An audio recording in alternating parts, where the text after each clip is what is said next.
주님께서 여러분과 함께 또한 사제의 영과 함께 루카가 전한 거룩한 복음입니다. 주님 영광 받으소서.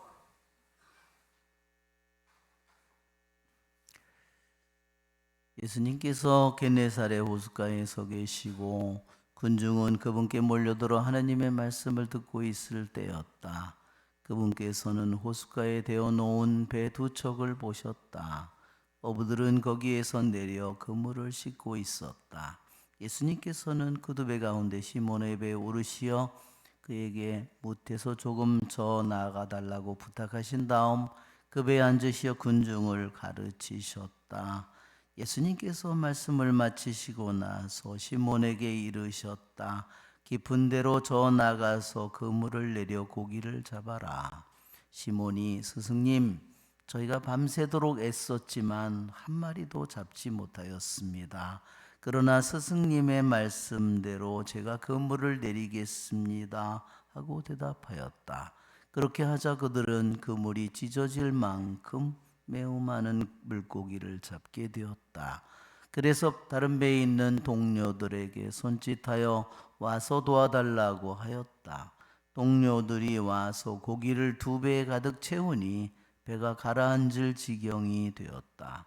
시몬 베드로가 그것을 보고 예수님의 무릎 앞에 엎드려 말하였다. 주님, 저에게서 떠나 주십시오. 저는 죄 많은 사람입니다. 사실 베드로도 그와 함께 있던 이들도 모두 자기들이 잡은 그 많은 고기를 보고 몹시 놀랐던 것이다. 시몬의 동업자인 제베데오의 두 아들 야고보와 요한도 그러하였다. 예수님께서 시몬에게 이르셨다. 두려워하지 마라. 이제부터 너는 사람을 낚을 것이다. 그들은 배를 저어다 무태 대어 놓은 다음 모든 것을 버리고 예수님을 따랐다. 주님의 말씀입니다. 그리스도님 참여합니다. 앉으십시오. 참 예수님 오늘 복음에는 주님의 부르심을 받는 베드로와 안드레아, 야고보, 요한의 어부들의 모습을 보게 됩니다. 또한 일독서의 말씀에도 부르심을 받는 이사야 예언자의 모습을 보게 됩니다. 이 두 가지 경우에 모두 둘은 하느님을 새로이 체험하게 됩니다. 그러면서 그들의 삶은 변화됩니다. 왜냐하면 너무나 자기 일생에 가장 물고기를 많이 잡은 신나는 날인데 그 물고기는 어떻게 됐는지, 배는 어떻게 됐는지, 그물은 어떻게 됐는지 몰라요. 모든 것을 버리고 주님을 따르는 길을 걸어갔습니다. 그리고 성전에서 하느님을 체험한 이사야도 사제로서 그가 성전에서 항상 하느님을 경배하는 그런 일을 했지만 그는 이제 예언자로서 하느님의 말씀을 전하는 새로운 삶을 살게 되었습니다. 오늘 갈릴리 호수에서 밤새도록 애썼지만 고기를 잡지 못한 실망한 이 어부들에게 배에 오르는 예수님의 모습을 우리가 보게 됩니다. 정말 2000년 전에 일어난 정말 아주 짧은 순간에 일어난 사건이잖아요. 그렇지만 한번 우리들이 깊이 생각해 본다면, 다시 한번 생각해 본다면 주님의 우리들의 나라고 하는 영혼의 배에 오르실 때 그분은 나에게 말씀하시고 내가 그 말씀을 순종하고 그 말씀을 믿음으로 내가 받아들일 때 전혀 똑같은 호수이고 똑같은 배이고 똑같은 사람이고, 오히려 상황은 더 밤에는 훨씬 고기가 잡기 쉽지만 낮에는 물이 민물이기 때문에 그들이 더 깊은 곳으로 보이지 않는 곳으로 숨기 때문에 더 잡기 힘듭니다. 바로 주님께서 시몬의 배에 오르시는 이 장면은 생각해 보면 그 호수는 세상을 의미하고 배는 교회를 의미하고, 크게는 교회를 의미하고 작게는 우리 한 사람 한 사람을 의미합니다. 물고기는 뭘까요? 수많은 영혼들을 가리킵니다. 정말로 세상으로 보면 너무나 평범하고 너무나 작은 일이지만 온 세상의 모든 신비가, 구원의 신비가, 교회의 신비가, 우리 영혼의 신비가 담겨 있는 말씀입니다. 오늘 이 이사야가 부르심을 받는 그러한 대목을 보면 이사야가 우찌야 임금이 죽던 해에 맨날 자기 자신이 일하던 성전에서 어느 순간에 자기의 눈이 열려서 인간의 눈으로는 볼 수 없는 모든 신비를 그가 보게 되었습니다. 그가 본 신비는 바로 성전 안에서 높이 솟아오른 어좌에 앉아 계시는 주님을 배웠다.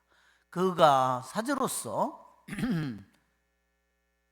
자신이 본 것은 성소이고, 이것은 솔로몬 성전입니다. 이것은 몇 년 전에 일어났냐면 우찌야 임금이 죽던 해는요 BC 742년으로 알려져 있습니다. 이 장소는 솔로몬 성전입니다. 지금 여러분이 앉아 있는 곳이 밖에서 들어와서 성전 안에 성소라고 한다면, 솔로몬 성전은요 두 부분으로 나눠 있었어요. 여기 계단이 있는 곳에 지성소가 여기에 있었습니다. 지성소는 대사제가 1년에 한 번 속죄일에 들어갈 수밖에 없는 곳이었습니다. 이 지성소에는 뭐가 있었냐면요, 성소와 지성소의 사이에는요 커튼이 쳐져 있었습니다. 그거를 휘장이라고 그러는데, 이 휘장이 저 위에서부터 바닥까지 휘장이 쳐져 있었는데 그것은 짠 것입니다. 자매님들이 짠 실로 만든 건데 이것이 그냥 얇은 천이 아니었어요. 얼마나 두꺼웠느냐면 말이 몇 마리가 양쪽으로 서로 당겨도 찢을 수가 없을 만큼 그렇게 두꺼운 천이었다는 겁니다. 그것이 전정서부터 바닥까지 있어서 그 계약의 궤를 사제도 바라볼 수가 없었습니다. 알고 있는 것은 지성소 안에 계약의 궤가 놓여 있고, 계약의 궤 위에 천사 케루빔이 둘이 서로 마주 보면서 날개를 위로 이렇게 펴서 있다는 사실만은 그들이 알고 있었죠. 그런데 눈으로 보면 그거밖에 없는데, 그가 본 환신은 높이 솟아오른 어좌에 앉아 계시는 주님을 배웠고, 그분의 옷자락이 성전을 채우고 있었다.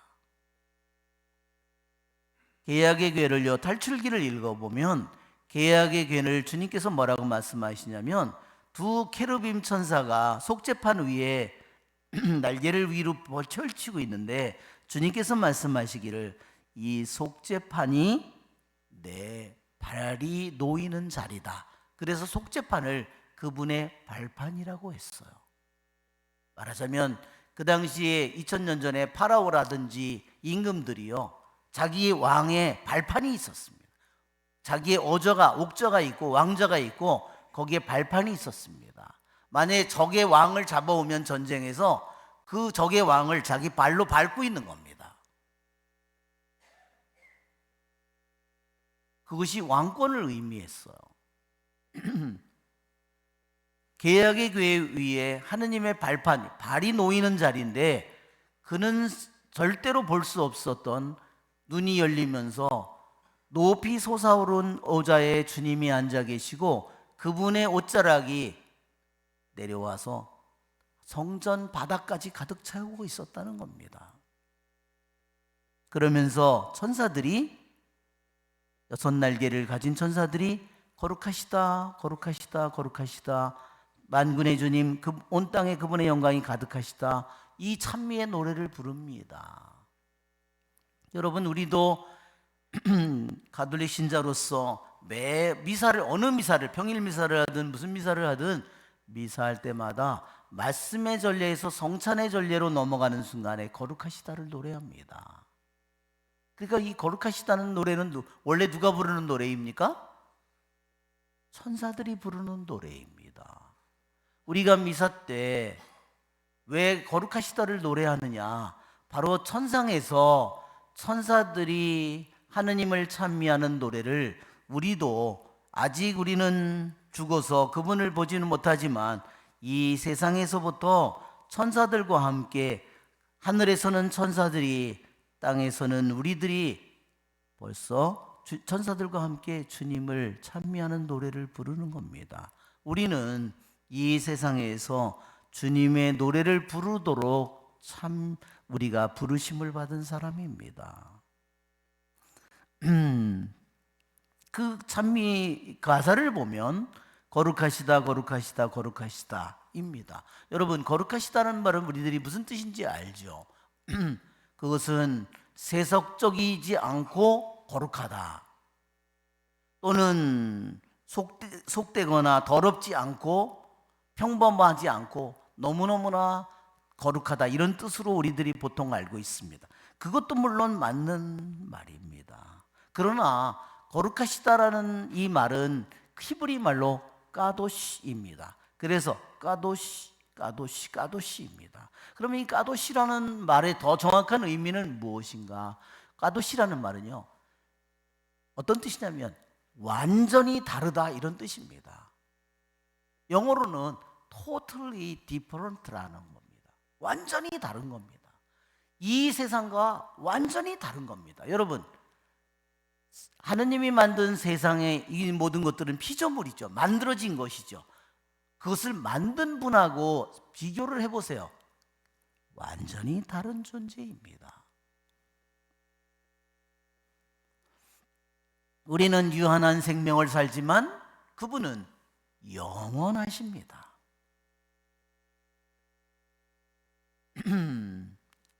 그분에 비유할 때 이사야가 살아계신 하느님을, 어자에 앉아 계시는 그분을 봤을 때 세상이 어떻게 보였을까요? 세상이 아무것도 아닌 것처럼 보였을 겁니다. 이사야서 40장에 모든 민족들을 다 모아도 하느님 앞에는 아무것도 아니라고 했습니다. 있으나 마나 아무것도 아니라고. 그러나 여러분, 세상의 인간의 눈으로 보면 어때요? 인간의 눈으로 보면 우리가 보는 세상이 전부이고 하느님은 아무것도 아닌 것처럼 보이죠. 왜 하느님은 이런 실제를 왜 이사야에게 보여주었을까요? 우찌야 임금은요, 이스라엘을, 유다 왕국을요 최고로 오랫동안 통치한 왕이에요. 52년을 통치했다고 했습니다. 근데 이 우찌야 왕은 처음에 자기 왕의 자리에 올랐을 때는 너무나 정치를 잘해서 백성의 칭찬을 받았어요. 찬미를 받았습니다. 그런데 어느새 이 왕이 너무 우쭐해져가지고, 교만해져가지고요, 무슨 일을 벌였냐면 예루살렘 성전에 가서, 야, 사제들 니네들 꺼져. 야, 이제부터는 분향은 내가 칠 거야. 향로를 가져다가 예루살렘 성전에 사제들밖에 들어갈 수 없는 구역에 자기가 가서 향을 치려고 합니다. 사제들이 목숨을 걸고 막았습니다. 임금은 분노했고, 그래서 자기가 직접 지성소를 들어가려고 했습니다. 무슨 일이 벌어지냐? 갑자기 이마에 나병이 다다다닥 생긴 겁니다. 그래서 사제들이 막 소리를 지릅니다. 부정하다 부정하다 소리를 지르서 자기에게 무슨 일이 벌어졌는지를 알았어요. 그 이후로 한 번도 사람들 앞에 나타날 수 없었습니다. 신하들 앞에 나타날 수 없었습니다. 자기의 어린 아들이 왕 노릇을 했습니다. 자기가 왕으로서 50년을 앉아 있었지만 완전히 허수아비였습니다. 그런데 그 왕마저 죽었습니다. 북이스라엘은 북쪽에 있는 시리아와 동맹을 맺어서 유다 왕국을 치려고 하고 있는 상황이고, 그 위에는 아시리아 왕 대제국이 있었고, 오른쪽에서는 바빌론이 커오고 있었습니다. 그러니 이사야 이 사제는 왕은 죽어서 없고 허수아비 같은 왕마저 죽어 없고 나라는 새 임금이 아직 쓰지 않았고 너무너무나 불안하고 두려운 겁니다. 그때 주님께서 이 현실을 보여주셨습니다. 그것은 뭐냐? 내가 볼 때 모든 것은 끝난 것 같고 너무 위험한 것 같이 보이지만, 그러나 내가 이 성전에 살아계시다는 것을 보여주는 겁니다. 네가 두려워할 게 뭐가 있느냐 이겁니다. 왕이 죽었다고. 여러분, 하느님은 영원히, 우리의 주님은 살아계십니다. 인간의 세상의 눈에는 정치하는 사람, 여당 야당의 보수 진보가 다인 것처럼 보이죠? 그 사람들이 모든 것을 다스리는 것처럼 보이죠? 어림도 없는 소리입니다. 만일 우리들이 신앙인으로서 그렇게 생각한다면 그는 무신론자처럼 생각하는 겁니다. 오만한 겁니다. 얼마나 교만하면, 하느님이 살아계신데, 하느님의 영광이, 살아계신 하느님의 영광이 하늘과 땅에 가득 차 있는데, 오만한 영혼은, 교만한 영혼은 자기의 지식만 믿고 자기가 눈에 보는 것만 믿고 상대방의 잘못을 비난하는 데 혈안이 되어 있습니다. 그것은 살아계신 하느님을 무시하는 겁니다. 살아계신 하느님을 믿지 못하는 겁니다. 살아계신 하느님을 짓밟는 것입니다. 그 다음에 이사야는 이렇게 얘기합니다. 만군의 주님, 온 땅에 그분의 영광이 가득하다. 그분의 영광이 가득합니다. 그러면서 그는 말합니다. 큰일 났다. 이제 나는 망했다. 예, 나는 이제 죽었다 그 말입니다. 나는 이제 죽었다. 나는 이제 끝났다. 내가 그 거룩한 하느님을 보다니. 그러면서 나는 입술이 더러운 사람이다. 나는 더러운 사람이다. 이 더러운 몸으로 내가 거룩한 하느님을 보다니 내가 죽어 마땅하다 이래야 되는데, 왜 이사야는 나는 입술이 더러운 사람이다, 입술이 더러운 백성 가운데 살면서 임금이신 만군의 주님을 내 눈으로 뵙다니 왜 그렇게 말했을까? 스바냐 3장 9절에 이렇게 있습니다. 내가 입술을 깨끗하게 만들리니 너희가 그러면 주님의 이름을 부르리라. 여러분, 이사야가 자기의 눈이 열려서 그 거룩한 하느님을, 세상의 모든 것이 그분에 비하면 아무것도 아닌 그 거룩한 하느님을 본 순간에 그는 자기가 더 이상 자기의 입술로 그 거룩한 하느님을 불렀다는 사실이, 자기가 더 이상 주님의 이름을 더러운 입술로 부를 수 없기 때문에 그는 너무너무나 고통스러워하고 있는 겁니다. 여러분, 우리는 내 입술로 주님의 이름을 부르고 주님을 노래하고 주님께 기도하면서 내 입술로 형제를 욕하고 형제를 단죄하고 형제의 잘못만 고발하고, 우리는 더 이상 그런 일을 멈춰야 합니다. 여러분, 우리는 그러한 일에 대해서 우리는 내 자신이 하느님께서 보시고, 하느님께서 잘못된 일이 있다면 하느님께서 살아계신 하느님께서 심판하실 겁니다. 하느님께 맡기십시오. 그리고 여러분, 침묵하십시오. 거룩하신 하느님께 모든 것을 맡기고 의탁하십시오. 그러면 그분께서 이 모든 일들을 다스리시고 이 모든 일들을 당신의 손으로, 당신의 진실로 이 모든 것들을 다스릴 것입니다. 우리의 좋으신 주님을 찬미합시다. 일어서십시오. 전능하신 천주 성부